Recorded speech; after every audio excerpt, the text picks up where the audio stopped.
Mirror, mirror on the wall, who's the most terrifying of them all? Is it the Russian organized crime boss, allegedly the most powerful, dangerous man in the entire criminal world? Is it the rogue CIA agent who went over to the dark side and sold exploding ashtrays to murderous dictators? Or is it the terrorist who the CIA once said was the most intelligent, most capable operative the agency ever came up against? Clue: the latter wasn't bin Laden, who was said to be an amateur compared to this guy. Let's now talk about a man we could certainly call a criminal. He was Rafael Trujillo, aka El Jefe, the Dominican Republic leader from 1930 to 1961, one of the most feared dictators ever to walk the planet. This was a man who was said to enjoy torture. He sometimes threw his enemies to the sharks. His reign of terror began after the brutal American occupation of the country in 1916 to 1924, which was noted for its rule by censorship, intimidation, fear, and military force. During his 30-odd years of tyrannical rule, he was a friend of the USA, and his tyranny was usually kept out of the Western media. However, for the CIA, he eventually became too tyrannical. He was so evil, so ruthless, he started to embarrass his American supporters. El Jefe, which means the boss, was the kind of guy that clamped down hard on labor, free speech, and human rights activists. And by clamp down, we mean pull out your teeth, smash in your kneecaps, and cut off your manhood with scissors. This is all well documented. To say he ran a tight ship would be an understatement. He ruled by terrorism, brutal oppression, and a cult of personality. To be fair to him, he was a competent leader, he just had a penchant for extreme torture. And of course, he made himself tremendously wealthy, money he'd need one day to bribe American politicians. He also saw himself as the Latin American communist buster. For that reason and more, he got the support of the US. In 1959, the New York Times showered him with praise, calling him a vigorous figure with quick, well-coordinated reflexes, with a stoutness brought on by years of good living, who ruled with an iron fist but had done a lot of good for his country. This was a man to whom President Herbert Hoover had extended his cordial congratulations and best wishes to. The U.S. supported his dictatorship over many years, signing treaties with him to strengthen U.S. influence in the country by diverting all Dominican public funds to banks in the U.S. The friendship worked, but El Jefe often pushed the boundaries of what someone could get away with in the eyes of the public.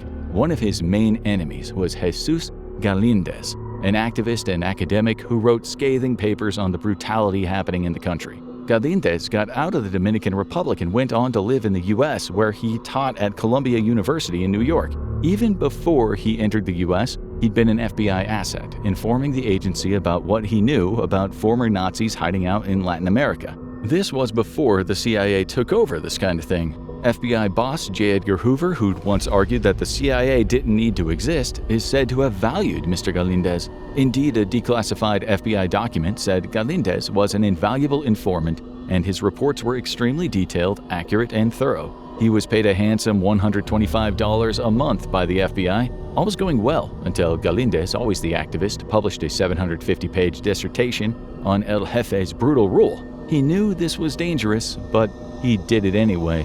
It wasn't particularly good for the CIA, and it certainly was not good for El Jefe. El Jefe was furious. He wanted not just to kill him, he wanted to torture him. That meant he needed Galindez delivered to him in the Dominican Republic. To make that happen, he needed friends in the US. At 10 p.m. on March 12, 1956, Galindez walked into the subway station at 57th Street and 8th Avenue in Manhattan and was never seen alive again.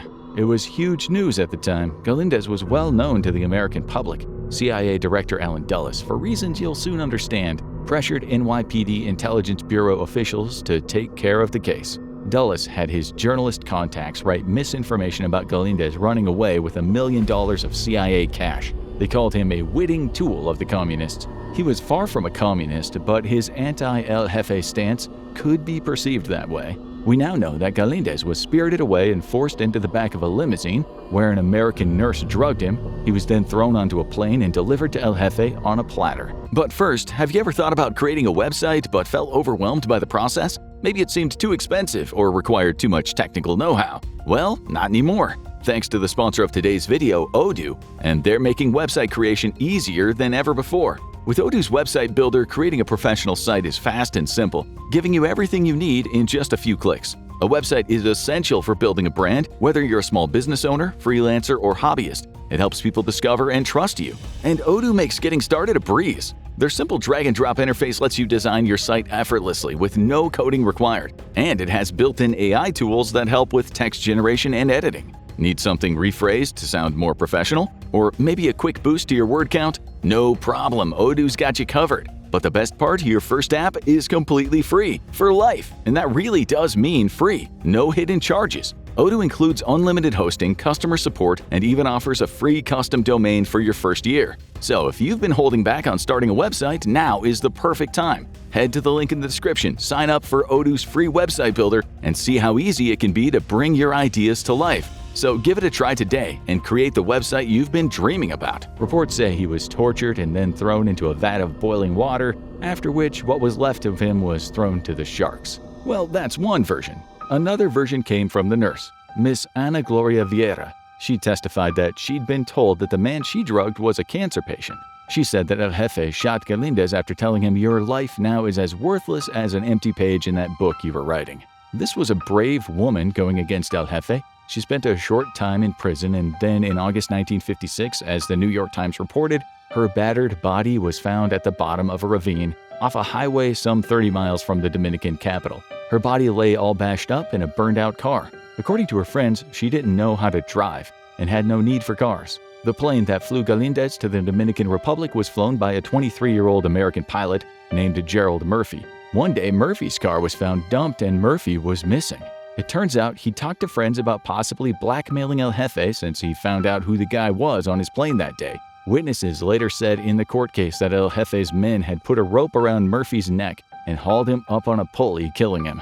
The FBI thoroughly investigated the case, which was exactly what the CIA hadn't wanted to happen. It would become known that El Jefe's men murdered 5 people during their cleanup operation, including the nurse and 2 American airport employees, as well as a colonel in El Jefe's security services. Well, this was a bridge too far. El Jefe had overstepped the line. He spent $1 million or so trying to clear up his name. He tried to bribe U.S. senators, congressmen, and American journalists who he hoped would write nice things about him. It all backfired. Under Hoover, the FBI found out that former FBI and CIA men had helped El Jefe get Galindez out of the U.S. Hoover leaked the investigation, and soon Life magazine published a story titled "The Story of a Dark International Conspiracy." It was said a former FBI and CIA agent, John Joseph Frank, had been behind the kidnapping on the U.S. side. The press said he'd gone rogue, which wasn't strictly true. The CIA had thrown him under the bus. Dulles had to step in and convince everyone this was a matter of national security. The Justice Department dropped the case after Frank threatened to subpoena several CIA agents allegedly involved in the kidnapping. It was a huge embarrassment for the CIA. El Jefe had gone too far this time, and thanks to Galindez, the truth about his brutality was now common knowledge. His paper turned into a bestseller in Latin America, and it was being said that the USA supported brutal fascist dictators. El Jefe had to go, but the very last straw was his attempt to kill Romulo Betancourt, the president of Venezuela, known as the father of Venezuelan democracy.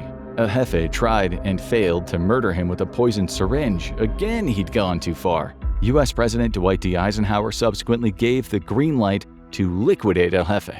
At the time, the CIA was already trying to kill Cuban leader Fidel Castro, sometimes in ways that verge on the absurd, including poisoning his diving suit with toxins developed by the MKUltra boys, who were also asked to supply the LSD with which the CIA wanted to spike Castro. They thought about blowing up his cigar and also getting the CIA's mafia friends to poison his food. Castro survived about 600 assassination attempts in total, but El Jefe didn't have such good luck. In June 1960, Assistant Secretary of State for Inter-American Affairs Roy Rowbottom and Colonel J.C. King, chief of the CIA's Western Hemisphere Division, had a meeting to discuss getting rid of El Jefe. In July, it was agreed they'd send 12 rifles with telescopic sights and 500 rounds of ammunition to be delivered to the enemies of El Jefe in the Dominican Republic. In another memo, it was stated that 300 rifles and pistols, together with ammunition and a supply of grenades, should be sent to the dissidents. The memo explained that an electronic detonating device with remote control features, which could be planted by the dissidents in such a manner as to eliminate Certain key Trujillo henchmen would do the job. When the big day came, May 30th, 1961, El Jefe was on his way to meet his girlfriend when the assassins, who the CIA had supplied the location information to, shot the car at least 30 times as El Jefe's chauffeur fired back with his machine gun. El Jefe crawled out of the car and was finished off. The CIA initially denied any involvement, but the truth eventually came out. In 1975, the New York Times said, "Good riddance to this cruel, efficient, and ruthless dictator." So that was how the CIA took out a criminal while engaging in some pretty dubious activity itself. Let's now discuss the liquidation of a terrorist. There have been many tracked and killed by the CIA, but this one is special because he became the first ever U.S. citizen to be targeted in the many U.S. military drone attacks that have taken place in the Middle East. His name was Anwar Al-Awlaki. Al-Awlaki committed the most heinous of crimes by becoming a viral YouTuber, which was enough for President Barack Obama to sign his death warrant. Well, when we say he was a YouTuber, what we really mean is his extreme lectures, about 70,000 of them, used to appear on YouTube before Google decided to take most down lest any impressionable youths turned toward radicalization. Al-Awlaki was one of the main men in the Islamist terrorist group Al-Qaeda. He must have grown up in the U.S., but he became a devout hater of the American government due to the U.S.'s foreign policy in the Middle East. He soon started calling for jihad against the U.S., and it seems his lectures gained a large following. One of his many crimes included playing a major role in the recruitment of Umar Farouk Abdul Muttalib, the young and malleable Nigerian who took chemical explosives hidden in his underwear onto Northwest Airlines Flight 253 flying from Amsterdam to Detroit.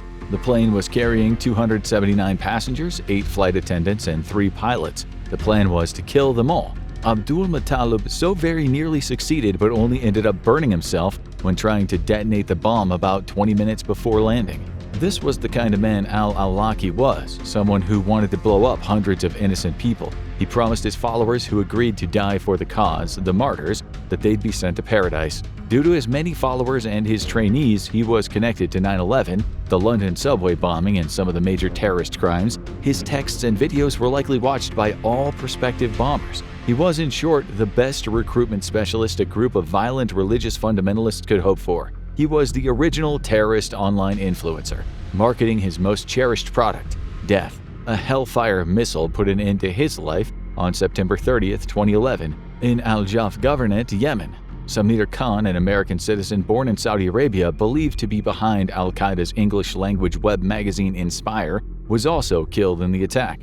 For the CIA, that was 2 birds with 1 missile. Speaking of journalists, the next person we'll discuss is known as a journalist in some quarters and a criminal in others. If we were to call him a criminal, we'd likely upset a lot of people, but that is what the US government said he was. As we started making this video, he just admitted to crimes to get himself out of prison. Can you guess who we're talking about? Julian Assange, the Australian hacker, editor, and publisher who rose to fame, some say infamy, after publishing American military secrets, including war crimes, under his nonprofit media organization, WikiLeaks. Today, we're not interested in the argument about him being a hero or a villain. What we want to know is, did the CIA really plan to assassinate him? After all, there is nothing quite so terrifying to US intelligence as people who leak secrets. They are arguably the most terrifying people of all to the CIA, arguably the most secretive government outfit of the world. Dictators kill journalists and whistleblowers all the time, but that's not something you'd expect to see in the USA. If the CIA did contemplate killing Assange, we might ask if the agency had ever killed a journalist in the past during the Cold War. There have indeed been accusations of such official skullduggery, such as when one of the US's most famed journalists, Dorothy Kilgallen, died in very suspicious circumstances right before she said she was going to blow the lid on the JFK assassination. This was a woman the US public trusted. She was called the most powerful female voice in America before her untimely demise. According to the book The Reporter Who Knew Too Much, her death had CIA written all over it. According to the author, she was the only serious journalist in America who was concerned with who killed John Kennedy and getting all of the facts about the assassination. Her death, which could have been an accidental overdose, looked like something straight out of the CIA's assassination manual. In Part 2 of the accidents part of that manual, it was stated, for secret assassination, either simple or chase, the contrived accident is the most effective technique. When successfully executed, it causes little excitement and is only casually investigated.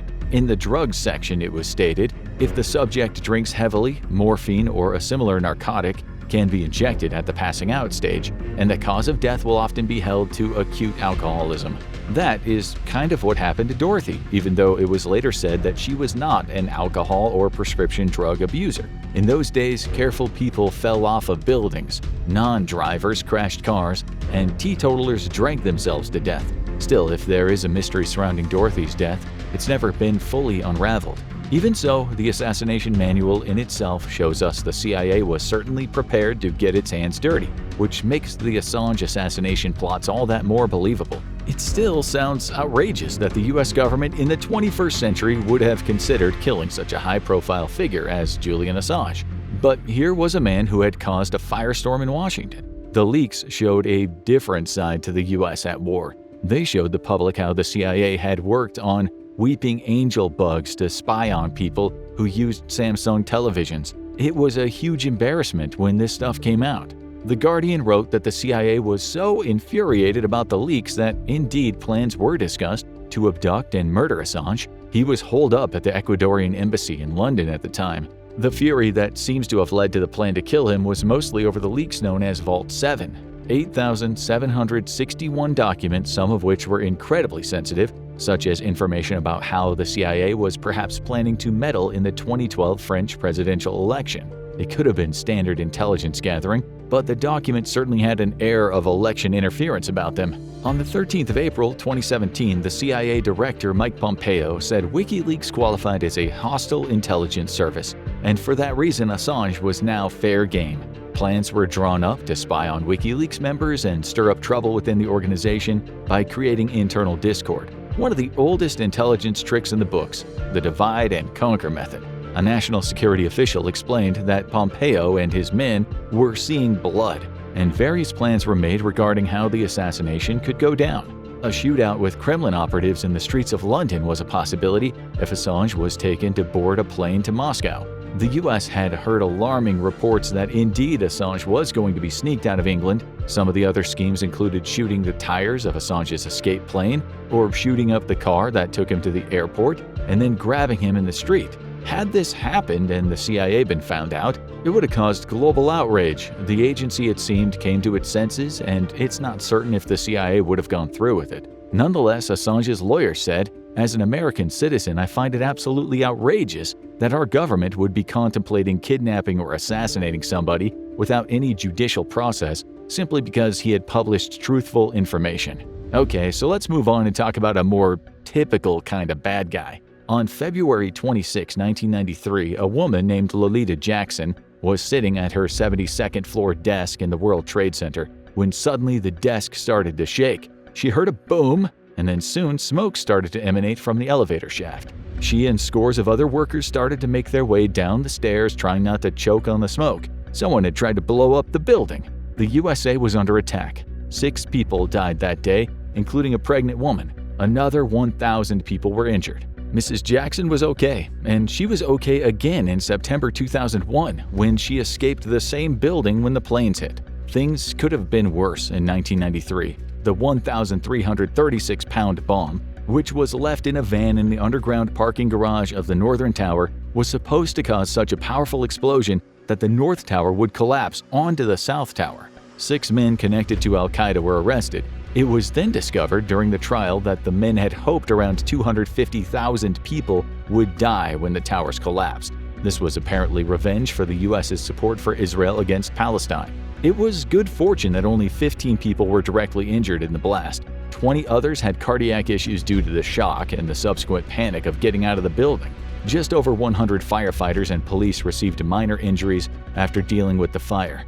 The one man who the US said got away was Abdul Rahman Yassin. He was said to have been one of the men who helped make the actual bomb. He was born in the US when his father was studying for his PhD. The family went back to their home country of Iraq, but Yassin, with his American passport, returned to the US to play his part in the terrorist plot. He soon had a $25 million bounty on his head. But it seems the Iraqi government, then led by the dictator Saddam Hussein, was unwilling to return him.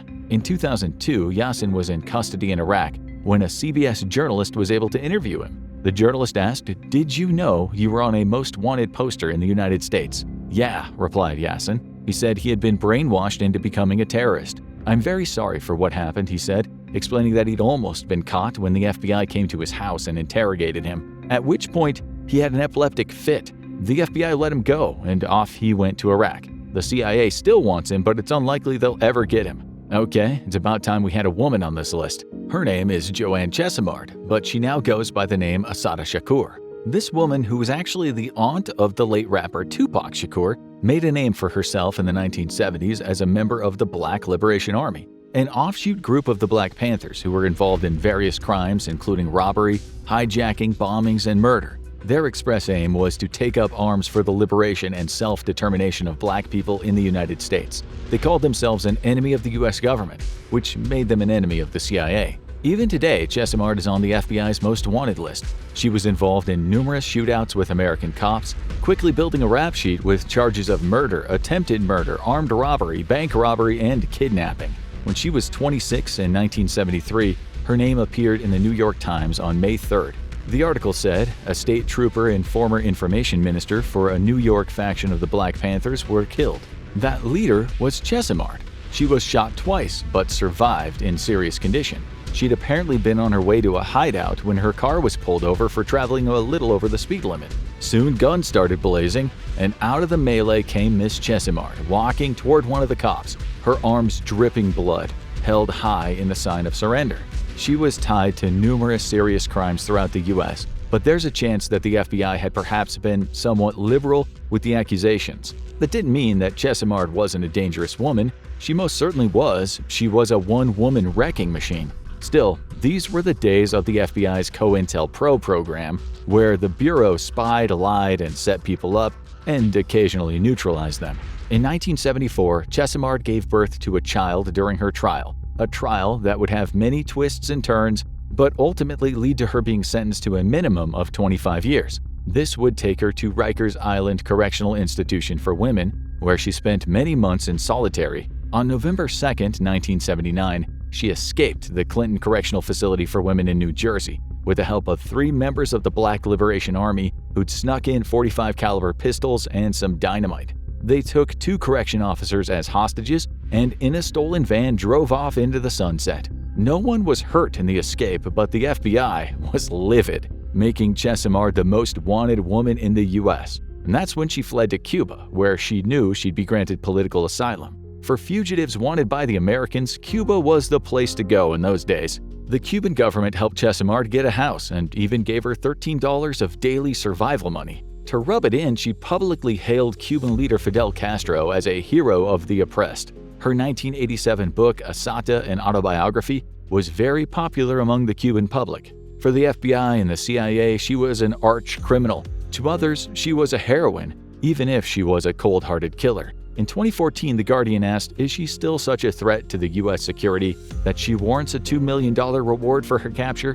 But that's the thing with the CIA, it's not easy to get off its bad people list. The Guardian said the effort to capture her is unprecedented. She ranks as high as a member of a terrorist organization. A special agent with the FBI explained why, saying out of 38 criminal incidents that she's been accused of being involved with, including armed assaults, assassinations, bombings, and hijackings, 18 were against law enforcement officers. The New Yorker wrote that about 70 Americans wanted by the U.S. government were granted asylum in Cuba in those days. This list included bank robbers and people accused of financial crimes. But the CIA took a particular interest in 2 men, and that's because they were former agents who'd gone rogue. As we said earlier, rogue agents scared the CIA as much as terrorists. One was Philip Agee, who skipped off to Cuba in 1975. He published a tell-all book titled Inside the Company, CIA Diary. To say it created a firestorm would be an understatement. This was around the time when the full extent of the CIA's operations around the world were coming to light through journalists and congressional investigations. The so-called family jewels were about to be revealed. You name it, assassinations, mind control programs, torture, control of mainstream media. It was all coming out. It was a dark period for the CIA, that's for sure. Agee said he developed a conscience, but this marked him as an enemy of the state. Not just because he said things such as, millions of people all over the world have been killed, or at least had their lives destroyed by the CIA, but because he named names, agents were now at risk. Put it this way, his life was not going to be easy. He actually moved to some European countries, but in what was called a relentless pursuit, the US government ensured he couldn't stay long in the West. Unsurprisingly, he was soon accused of being an asset to foreign nations' intelligence outfits, something he always vehemently denied. While the CIA had some control over information in the media and publishing world through Operation Mockingbird, there was no stopping Agee from getting the word out. Soon, his book received glowing reviews, with reviewers stating it was a tell-all about dark conspiracies, the destabilization of foreign countries, and the politicians around the world who allegedly collaborated with the CIA. Not only that, but it named about 250 agents, as well as MI6 agents in the UK. Did that make him a criminal? That might have depended on who you asked. US President George H.W. Bush said he was a traitor, and blowing covers of agents was dangerous business. But it goes without saying that the first rule of CIA Club is you do not talk about CIA Club. Bush said Agee was now an enemy who had damaged national security. Agee died in Cuba in 2008 at age 72. Now, to be fair, given what he'd done, that was an impressive run.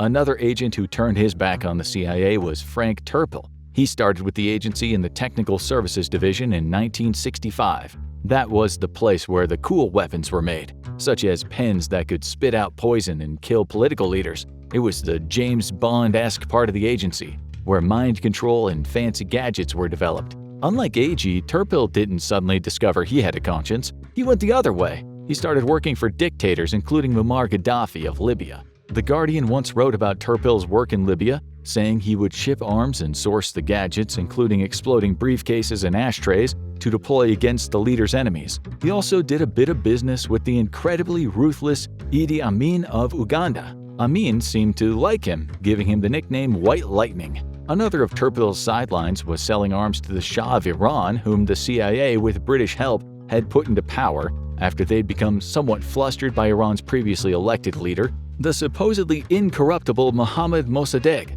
who'd had the gall to want to nationalize his country's oil. It would be hard to say who terrifies the CIA the most: the whistleblower coming clean because he has a conscience, or the mercenary friend who ends up working for murderous dictators. Terpil died in Cuba in 2016. The New Yorker described him as not one to suffer from a guilty conscience. Not long before he passed away, a delegation from the US arrived in Cuba to open the new American embassy. Terpil was asked how he felt about that, and he replied, "Put it like this, if they ask me to the first embassy reception, I'll politely decline."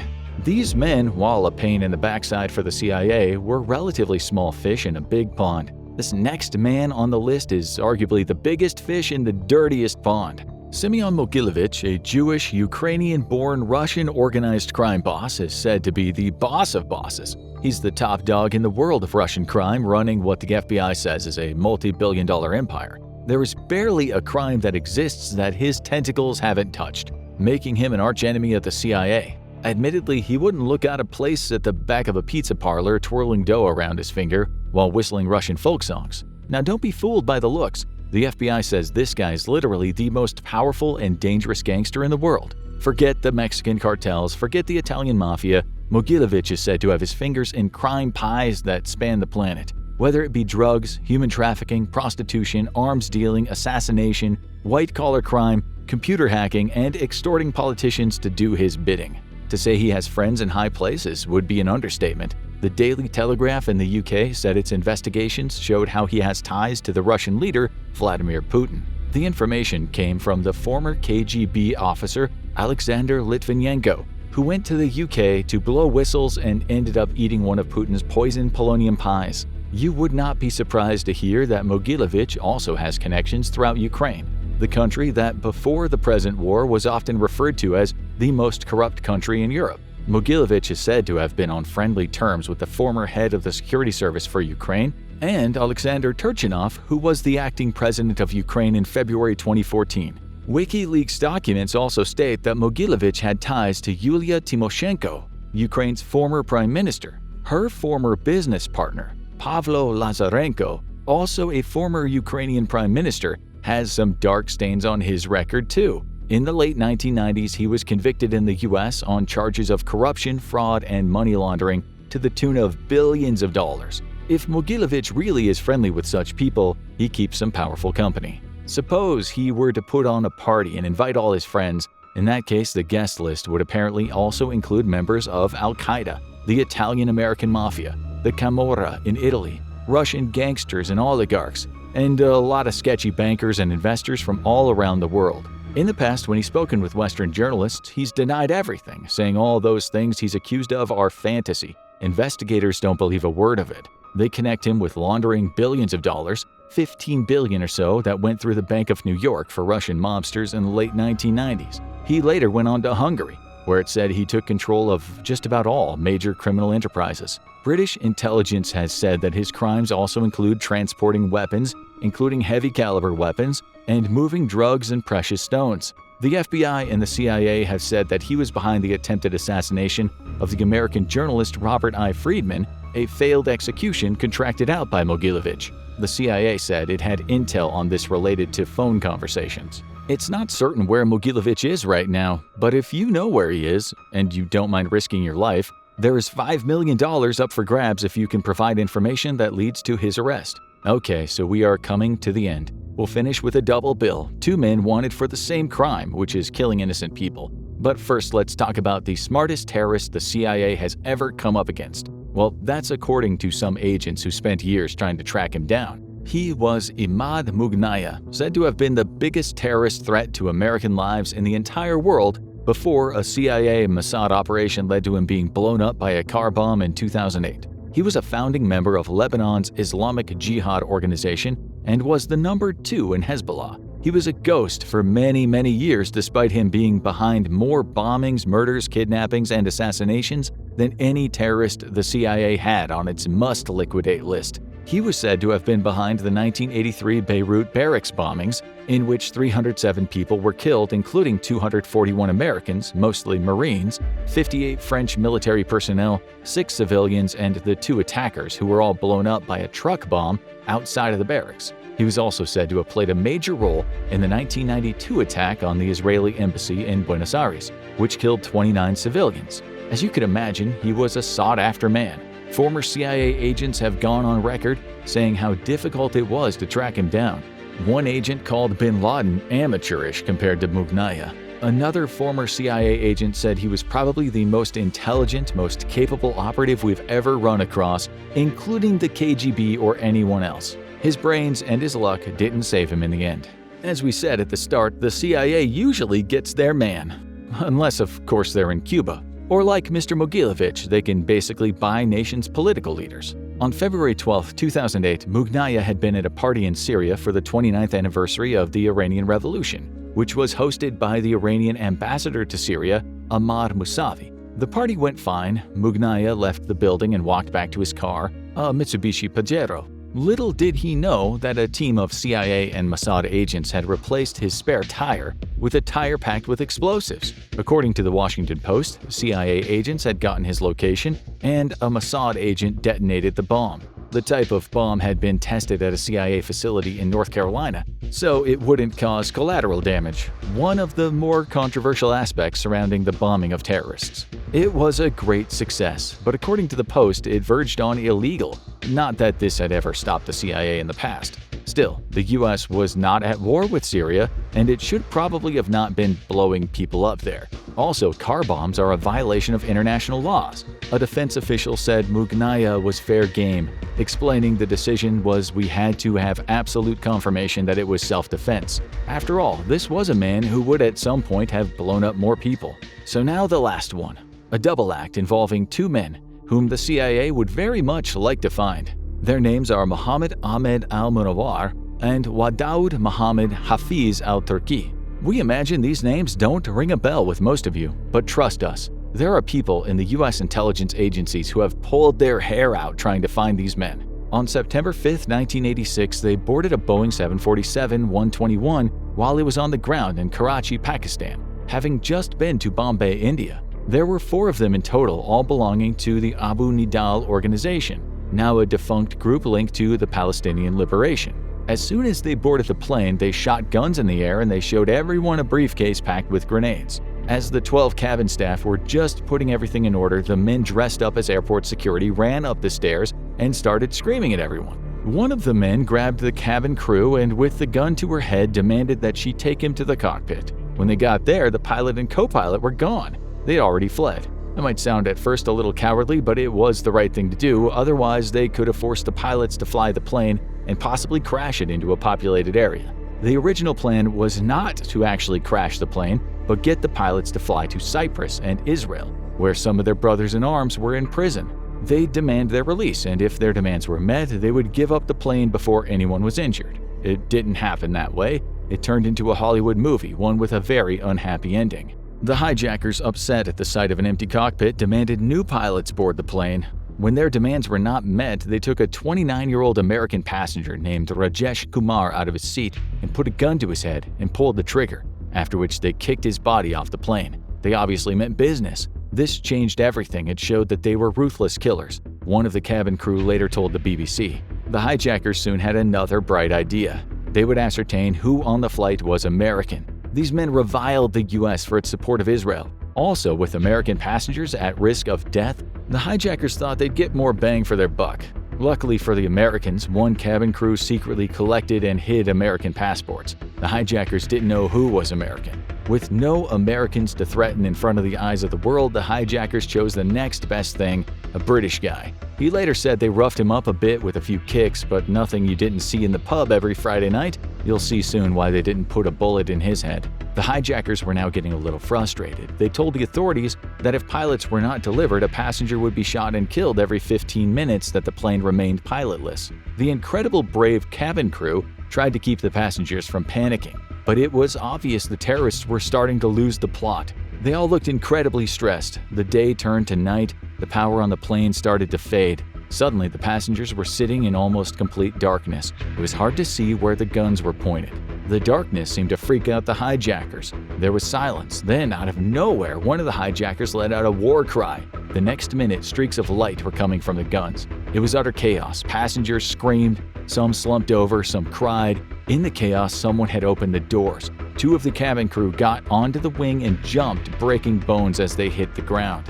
Many of the passengers managed to escape thanks to the cabin crew who waited behind for them. One of them was shot and later died. She became a national hero in India. Another cabin crew explained years later, it was chaotic, like a war zone in there. Nirja, the one that later died, may still be alive if she'd been cared for right away. 21 people were killed, mostly from India, the UK, and Italy, and a further 120 were injured. It seems the hijackers were not completely heartless. A British climber, Mike Threkston, had been held at gunpoint. He was the guy they'd used instead of the Americans. His brother had died climbing in Pakistan just 3 years earlier. He said one of the hijackers found out he was British, and they made him kneel at the door of the aircraft with guns pointed at his head. He was supposed to be the next man they'd shoot if they didn't get the pilots, but for some reason they spared him. He said later in an interview, "I thought a lot about my family who had obviously lost my brother. I said goodbye in my mind to all my friends and relations. But no, they let him live. He couldn't believe it." 36 years later, a hijacker was asked why they didn't kill this British guy. Little did Mike know that when he was squirming at the door and he was trying to tell them he wanted to survive because his parents had already lost a son in Pakistan, the hijackers heard him. Mike didn't think anyone was listening, but one of the hijackers was, so he was spared. We guess that's a good ending, a positive ending, but it's not the end. The hijackers were arrested and imprisoned, their death sentences were commuted, and they got out in the 2000s. One was sent to the US and sentenced to 160 years. There are 3 more, including the 2 names we told you about. They might have been sent to Palestine against the wishes of the US and India, which are both desperately trying to get these men, even so many years after the crime. The US is willing to give $5 million to anyone who helps with information leading to their capture. Hell hath no fury like the CIA scorn. The FBI even created photo images of how the men might look now. Skyjackings were actually quite common back in those days. The CIA wrote a paper on them in 1982 and said from 1968 to 82, there were 684 skyjackings with 500 deaths and 400 injuries. 40% of the incidents involved American air companies. This made skyjackers a major concern for the U.S. intelligence community. According to that CIA study, 48 different terrorist groups had tried their hand at taking over a plane. Some of the groups seem to have vanished from history, such as the Organization for the Struggle Against World Imperialism, Transnational, the Japanese Red Army, the Commando Jihad in Indonesia, and the Leftist Command from Chile. The CIA often said the hijackers wanted to go to Cuba, where they could be granted asylum. Meanwhile, others wanted out of their communist country and forced the plane to the West, where they could be granted asylum. By the mid-1970s, around 150 American planes had been hijacked by various groups in the Middle East who wanted to bring attention to their cause. Airport security was incredibly lax compared to now. But after the 1988 disaster in which Pan Am Flight 103 was blown up and crashed in the small Scottish town of Lockerbie, killing 270 people, 190 American and 43 British, plus a mix of 19 nationalities, airport security was beefed up. The Libyan intelligence service was said to have been behind the disaster. People have been locked up, but that doesn't mean the story ends there. There are theories of Iran being behind the attack, getting revenge on the US for the US shooting down an Iranian airliner over the Gulf in 1988, killing all 290 Iranian civilians on board. There are also theories that the Popular Front for Liberation of Palestine General Command could have been behind it. But one of the most enduring, and some say convincing theories, is that the CIA did it. No kidding. The theory compiled by insiders says the CIA was up to its old tricks and letting Syrian drug dealers transport heroin, allegedly Operation Korea, to the US in exchange for favors, but that somehow the heroin was changed for a bomb. Since the CIA made sure such cases weren't checked, the bomb, which should have been drugs, got through. Libya took the fall, which was also convenient according to this theory. A former Mossad officer had another theory. He said the CIA knew about the switch but let the plane go anyway, because a CIA agent and defense intelligence officer, who were both on the plane and on their way to Washington to blow the lid on the CIA's alleged involvement with drug trafficking, had to be liquidated before they caused some almighty stink. If it were true, then the outrage among the world's public would have shaken the planet to its very core. The agent who said he knew this, Yuval Aviv, spoke about it in 1995 on TV. He said that he talked to people directly and indirectly involved with the bombing and the killing of those alleged whistleblowers. He wrote a 27-page detailed report on the matter. He was called a fabricator in US and non-US media and accused by numerous officials of lying. It was said he was never a Mossad agent, although through the Freedom of Information Act, he proved he had a contract with the US Justice Department and a past association with Israeli intelligence. And right after he came out with all of this, he was arrested on fraud charges. He said the charges were completely bogus, and that seems he was right. The accusation had no grounding, and a jury at the Southern District of New York acquitted him after 90 minutes of deliberation. He said he once worked with the FBI as an expert on anti-terrorism matters for 10 years. He told the media, "Once I pointed the finger at the government, I became persona non grata. My arrangements with the FBI were canceled. I just became a government enemy." If his conspiracy theory is true, the most terrifying thing about the CIA is the CIA. We'll finish this video with a quote from Sir Walter Scott, who once said, "Oh, what a tangled web we weave when first we practice to deceive." Now, check out 50 insane facts about the CIA you never knew, or watch this video instead.